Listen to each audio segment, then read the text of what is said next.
back to my YouTube channel. My name is Ella. So as you can tell from the title already, today I'll be doing a story time today. Hopefully this video is not going to be very long. I'll try to go straight to the point and just say the relevant parts of the story, and I hope you just find it very, I don't know. I remember when this happened, I was very scared. I won't even lie. So thinking about it now, it's funny, like you can laugh and all that, but at the time I was panicking. So guys, I think I mentioned this in my previous videos. I think I mentioned that I'm a lawyer and I got called to the Nigerian bar last year November. So basically last year I was at law school last year, and this happened in Abuja actually. So if you guys want me to do a story or just do a video about my experience in the Nigerian law school and just law in general, so to hear about that boring stuff, let me know. So with the law school program here, you have this 3 months after like the theoretical part of learning. Like you have 3 months for practical, where you are you're attached to a court for a month and a week or something like that, and a law office after that for about a month as well, and I think a week or 2 weeks or thereabout. So altogether, you spent like 12 weeks, trying to get that experience, that feel of what is going to be like in actual practice. So the thing with Nigerian law here, the legal profession is kind of fused. So you qualify to be a barrister and solicitor all together, so you get to practice both sides of things. But I know that for some countries like the UK, it's kind of separate. So you can either go the solicitor route or the barrister route. So yeah, just for clarity, I just decided to get that out there. Anyway, so guys, I keep saying so. Please guys, just pardon me. When I'm telling stories, I just get to do so and so. My friend and I stayed together, during the extension period, because then you have to obviously probably go from home. You don't have to be on the campus. And so at this time, we're already like out of campus and everything, because obviously like it's like actual work. You don't get paid for it. Maybe I'll talk about this. I really don't agree with the whole system, but yeah, anyways, that's that. And luckily for us, we got the same court attachment. How did we get the same court attachment? I can't remember. Oh, law office, we got different. That's the whole story for another day. How we got different law offices, and how we try to look around to I don't know how we hustled. Let me put it as it was a hustle. How we hustled to like get the same law office attachment. We don't drive, so we were at the time when we started the extension period, we were just using Uber and Taxify. Depending on Taxify, that's both. Depending on which one was cheaper rate, or I won't say cheaper, like more affordable, at the time of booking. So we did that for like court attachment, and it was great. Even though it was quite expensive, and obviously we're not getting paid where we were attached to. We're not getting paid for anything. It was basically we're just living off gifts and pocket money from our parents and spending money and all that. So we're not really making money at the time. And obviously like we had to cater for ourselves. We had to just normal like living expenses basically. So that was good. Then the law office started, and we got a law office. When I mean law office, like a law firm that was situated at Garki in Abuja. So that's like, it was our area, was it area 10? So it was a very nice law firm. It was good. Our experience there was great. So at some point, I think Garki was quite a distance from where we were. So what we're now spending, the minimum we're spending in the morning was like 1.5. That was like minimum. Usually we would go up to like 1.8. I think there was a time we paid up to like 2,900 naira just for one morning. And obviously like you have that in the afternoon again. It was good for a period of time, but at some point it wasn't. There was, our pockets were draining, everything was going low. We're going low on cash and all that jazz. So we just decided to take, I think I'll have to do some defining here. We decided to take along. So basically, along in Nigeria, it's very hard to define. Well, for me anyways. It's something like carpooling, but like commercial carpooling. So because you're going along the way, it's kind of called along for that. So basically, it's just commercial drivers. These are just individuals who use that to earn a living. So they use their car, just normal like salon cars and all that. They pack people into the car and people drop off on the way as normal, and at bus stop. So basically they just go around, when they drop off they turn, you get just go on different, like up to 7-8 rounds as they can, for a day, to make money and all that. So so it's a very cheap option, for someone who's trying to save money and all that. But obviously, like, there's that issue of security in Nigeria. You don't know who the driver is, you don't know what the driver is capable of. It's not really regulated, so you cannot say that. I know that they do have like some unions, these drivers, they have some unions and all that, but it's who really checks these things. Like, I don't think there's an actual body that actually like oversees the activities of these commercial drivers. So I'm talking too much, I'm talking plenty talk.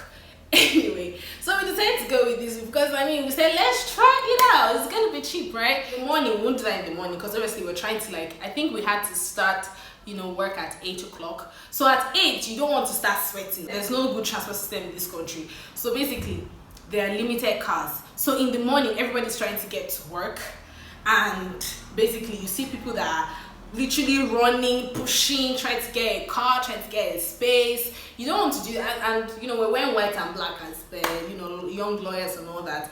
So you don't want to start staining your white or start sweating your white. That's just not good enough. So we're like, we can't do that, hassle. That's some area boy shit.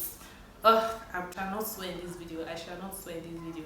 Okay, so we're not about to do that. So we're like, okay, we'll try to cover the cost for like in the morning. In the afternoon, to save cash, we'll just use that system. So that way our maximum spend for a day will be like 2,000 naira. Do you get? So it was quite good. The first day we tried it, so from our office we got like the keke napep, that's tricycles, from the office to area 3 junction, and that was about 15 naira. Like 15 naira for me, 15 naira for her. Very good, nice, sweet journey. After that, when we got to the junction, time to get a car. That's like rush hour, closing hours, so everybody's trying to find the car. So basically it's the same rush, everybody's pushing. So me and my friend there, we had 2 fears. There is this thing called one chance in Nigeria. It's like kidnapping and robbery at the same time. So basically they kidnap you such that the passengers may not, in fact, you might be the only legit person, you might be the only legit passenger in that car. The rest people might just be people who are acting a movie. So basically the driver and some other people would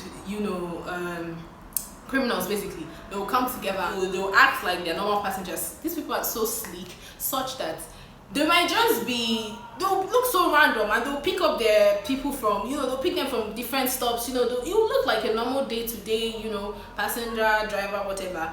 And once they're in the car, the next thing, I think from stories I've heard, they will take you to a different location rather than the one you wanted to go to, or sometimes right in the car there as they are moving, on the road. Obviously, like, everyone is driving, so no one's really checking. They can just start robbing, probably they'll show you a weapon or something and tell you to keep quiet and act normal, and start robbing you of your money or whatever you have, your property, whatever you have on you. Something you don't want to face.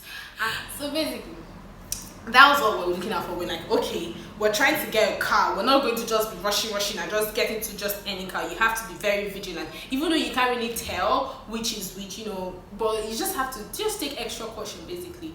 So there's some signs to like spot. I've heard of some signs that you could look out for. Basically, you don't want a very clean car.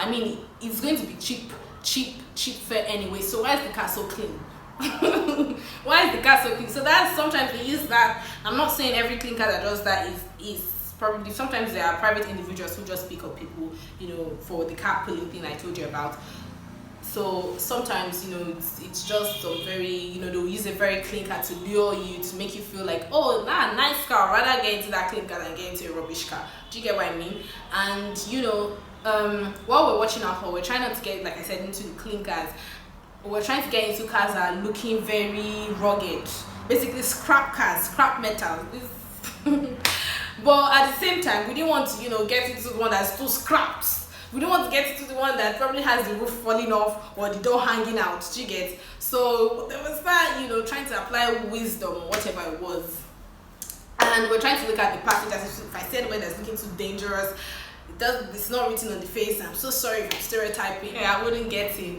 The first day was nice. It was still tough picking a car. We got into one. I think we paid.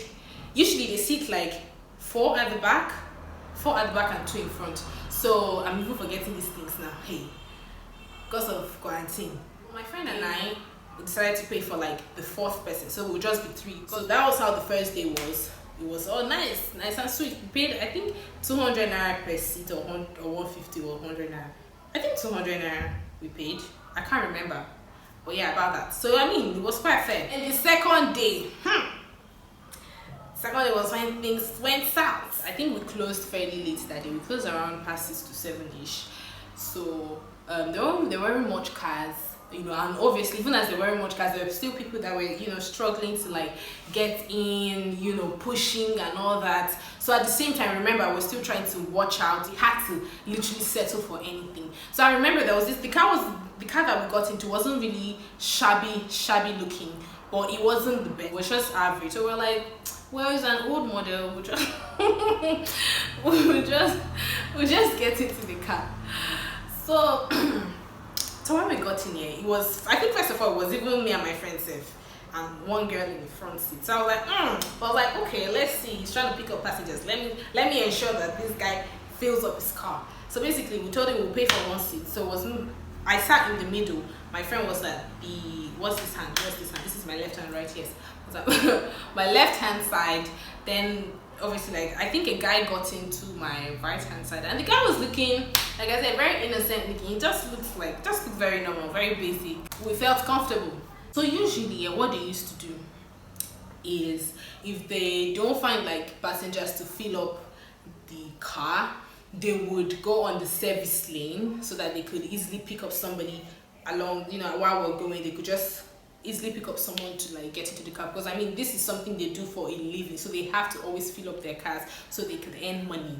Do you get? I mean, even if they even get on like the fast lane, they try to kind of stay at the next, close to the exit, so that if they see any passenger they could easily pick up that's going towards where they're going, they'll just easily go to the service lane or just park and pick somebody up. Or sometimes even on the road side, these people are very crazy like that. They can't drive properly. So the guy, that's number 1 red flag. He did not fill up his car. So I'm like, I was like, okay, he probably will pick somebody up. But this guy did not go on the service lane, neither was he close to the exit. He was just literally, I think even he was taking the bridge safe, like the flyover bridges. He was taking, I'm like, you are in a hurry, where are you going? That's obviously, this was the conversation I was having in my head. Then I'll look at my friend, she will look at me, and my friend can, Lord Jesus, this girl can panic. She can panic. She panics a lot. Do you get? And it's that kind of panic that will start making your own panic to panic. Like, my friends, I know that they will come for me if I say this, but amongst my very close-knit friends, I like to think that I'm the, how would I say, strongest or most daring or something, like I can face anything. Do you get? And they're the ones that like to panic. But sometimes when they're panicking too much, I think, start to panic. But that's what I said. I say what I say. So my friend was just looking at me, giving me this panic face. I don't know what's going on. Because in the rest, she's always very scared of, obviously Nigeria has security issues, and she's always very frightened about it. And even this, I think I was even the one that convinced her, girl, we got safe to catch. Let's use this. So she was looking at me like, ugh. And I was like, okay. I have somebody's daughter in my possession. I have to step up my game. Red flag 2. I hope we're counting. This red flag 2 is what I'm about to explain now. This guy, while we're going, was like, he wouldn't use the normal route. Like, he won't, use the normal echo, because we're using the express. We always use the express, So it was like, he won't use the express anymore because of traffic. There was traffic anyways, because that's rush hour. And I know the routes, I know like where he would pass. But the fact that he's going off, I'm like, you've not even filled the front seat, as in 2 front seats. And definitely the girl didn't say she was going to pay for 2. At least not that I heard that. But I don't think, in fact, don't worry, she didn't say she was going to pay for 2. But the fact that he was going, I'm like, this guy is not about to make some money. He's not about to make some money. Do you get? So he was like, he was going to, everybody seemed, I mean, the girl in front and the guy felt okay with it. Like, they didn't complain. They were like, okay. Someone else like, okay, let's not be the ones that will be too overly like dramatic. Let's just watch and see what's going on. But obviously, I had to, you know, I had to be very quick. So at this point, obviously, I started losing interest in the guy. You know, I didn't trust the guy anymore. I was like, probably this guy and this girl, they probably know this man. I was like, this is bullshit. The guy now receives a call, and when he receives this call, he starts saying some kind of things. This is red flag 3. This guy starts saying some very, I don't know, like, he was saying things like, I've dropped the first one. Oh, I've dropped the first one. Yes, I'm coming. I'm on my way. I'm almost there. I'm like, where are you going? Where are you going? You're trying to drop us somewhere. You're telling somebody you're coming. You're almost there. You are coming. You dropped the first one. Yeah, I'm like, what's that? I look like my friend's looking at me. I'm like, oh my gosh, we're in trouble. So I'm like, what is this guy talking about? So at this point, I'm like, I said to myself, we're probably being one chance. So probably gotten into the one chance now. So Ella, what do you do? Start thinking. And I'm somebody that, you know, sometimes when I panic too much or when people around me are just panicking, sometimes I make sometimes rational, sometimes irrational. You know, I'm this kind of, what you call these people that probably when they're scared or something, like they just, they just run away or something, like flight mode or something like that. Sometimes that's me. Not all the time though, but sometimes that's me. You know, I find myself in I think situations whereby I've never really handled things like that, or I don't know how to handle things like that. I tend to do that a lot, you know. First of all, what I did, because I wear like glasses, recommended glasses to help my sight. So I had that one. I removed it. I was like, there's about to be a fight. I don't know who's gonna fight, but I'm about to, give somebody some more backup, some elbow, So let me remove, my glasses cannot break. So I took it out, put it in the case, put it in my bag. My phone, I'm like, I'm not about to lose my property. So I put my phone into my bag as well. I looked at my friend, she looked at me, I'm like, girl's about to get. So why this driver was still on this phone? Then immediately the guy sitting next to me now whispered into my ears. I think that's the weirdest thing ever. This is red flag number. You see number 4 now, or be number 5. I don't even know which one now. So he whispered into my ear because obviously he could see that I was a bit uneasy or agitated or whatever. And my friend was obviously like that as well. He could tell that we had started panicking. And obviously, as a Nigerian, average Nigerian, in fact, every Nigerian knows what one chance is. So he just whispered into my ear. It was like, do you think this is one chance? His voice was like, do you think this is one chance? It cannot be one chance, so I'm a Yoruba man. So even though he was trying to say that he wasn't one chance, that was maybe to calm me down. But at the same time, I'm like, one chance will not tell you they are one chance. That's just the truth. They won't tell you. In fact, they even want to make you feel comfortable, make you feel at home, so that they can quickly do what they want to do. So I'm like, he also added that he's a Yoruba man. So saying that, I don't know, is he trying to tell me he's doing some juju, or he has some juju or voodoo or whatever, black magic? I don't know. I'm sorry, Yoruba people. I love the tribe, but I'm just not trying to understand what your brother is telling me. What does that mean? He's from Yoruba tribe. So my friend, I don't know if my friend heard what he said, but obviously I'm like, this guy was on this long ass phone call saying rubbish, like basically saying, oh yeah, I'm coming, trying to tell somebody that he's on his way, he's coming, I don't even know where he's going and all that. So he was still on the phone. I start tapping, because I sat at the back, I start tapping this guy on his shoulder, tapping him. Driver. This guy is not even answering, he's not paying attention to me. I'm like, driver, I'm like, driver, can you want to calm down, want to get up, driver? This guy is not talking. In fact, this sinister laughter, this evil laughter. He's already started doing it like, I'm like, well, it sounded, in fact, no, that laughter was evil. It wasn't normal, happy laughter. It was, So he wasn't talking to me. I looked at my friend, I'm like, this guy is not talking to me. What should we do? She was like, she doesn't know, panicking. I'm like, okay, I watch too much action movies. Please don't try this at home. I was now thinking, okay, maybe we could jump out of this moving vehicle, like we could run out, jump out or something. And we're not on the express, so it's not like the cars are flying 120, 180, 100, you know, we're not on the express, we're just on a normal, it was a major road anyways, but it was just it was a normal road basically. People were moving on very high speeds, but not that high, maybe 60, not even, maybe 60, 40, 30, most people will be on probably 30, 40, do you get? So we're like, we're gonna be alright. So I looked at my friend, I'm like, open the door, let's jump out. She's like, are you crazy? You know, I thank God that I was seated at the middle and she was at the other end. Because if I was at the other end, I probably won't be sitting down here telling you guys this story. You guys are here and that thing that somebody fell off. In fact, you sit on Insta blog Nigeria, that I fell off a moving car. I don't even know. So I'm like, shoot, and I thank her, you know, for being very rational at that point. So I was like, can you open the car? Let's jump out. I wasn't even thinking if she was capable of doing it. I don't even know if I was capable of doing it. I wasn't even thinking, you know, probably if you jump out, the vehicle coming, see us on time or something. I just wasn't thinking. I was just thinking we need to run, literally. So I was telling her to open the car. She wasn't opening it. She was not just opening it. So the next thing I just used, I'm like, girl, I just used my hand to try to open it. And the car opened, then she quickly helped. She's like, hey, are you crazy? So that was when the nonsense driver that has been tapping since, so calling his name to drop me, did not, he's doing that he's not hearing me. So that was when he noticed that we had opened the car, he now turned and I think he reduced his speed and even stopped. What I was thinking was when I opened the car, you know, as per in the action movies, we'll just jump out and roll. Do you get? I watched too many action movies. So I was just thinking that that's what we're going to do and we'll be fine. You know, I mean, they're always fine.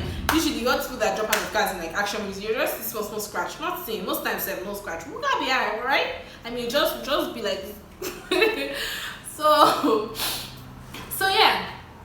The guy literally like he now parked. He just like pulled over and all that, and he now turned and started shouting that what is it said, that who are those that are disturbing him, what's going on, why are we opening the car, what are we doing, that why we say want to come like that, what do we think he wants to use us to do? In my head I'm like, you tell me. It's like, what do you think I want to use you to do? You know, blah blah blah. I will give you your money, I will give you your receipt, money you paid me, I will give it to you, I will drop you here, come downstairs. So at this point, I'm in my head, I'm still like, you are probably a kidnapper. My friend started to laugh. Like, why are you laughing? You're the one who started panicking. I started panicking too, and I over panicked. Maybe she started laughing, laughing. She found it funny, but I didn't. And the guy that sat close to me was now like begging the driver, no worry, just continue. No worry, don't just continue.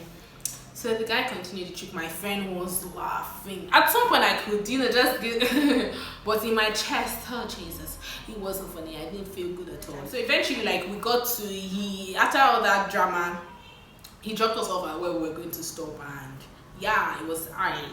Yeah, so that's about the time when I thought I was kidnapped or one chanced or whatever.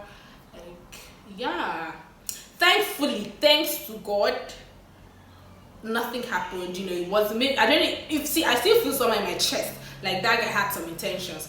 But I mean, why would you be telling somebody you have dropped the first one, you are bringing the next one? What does that even mean? And I'm trying to call you and you're laughing, you're not talking. I promise you, like, the atmosphere was just weird. So yeah, this is the end of this video, and I hope you like it. Thank you guys so much for watching. I'll see you in my next video. Please don't forget to like this video, comment, let me know what you think of my story, and let me know if you'd like to see more story times or what type of videos you like to see. And yeah, share this video as well. We need to like create awareness, and people should be more careful and all that. Probably carry some, like, I don't know, pepper sprays and some other like alarms or whatever, or put out the emergency number or speed dial. And yes, and what else? You guys, can you subscribe? Please subscribe. Don't forget to subscribe. I feel like you guys just watch and just forget to subscribe. Why? It's free. Like, just do it. Like, it won't take anything off you. Please subscribe to my channel, and also go further to like turn on your bell notification button so you know anytime I release a video. And yeah, that's it. I'm out. Bye.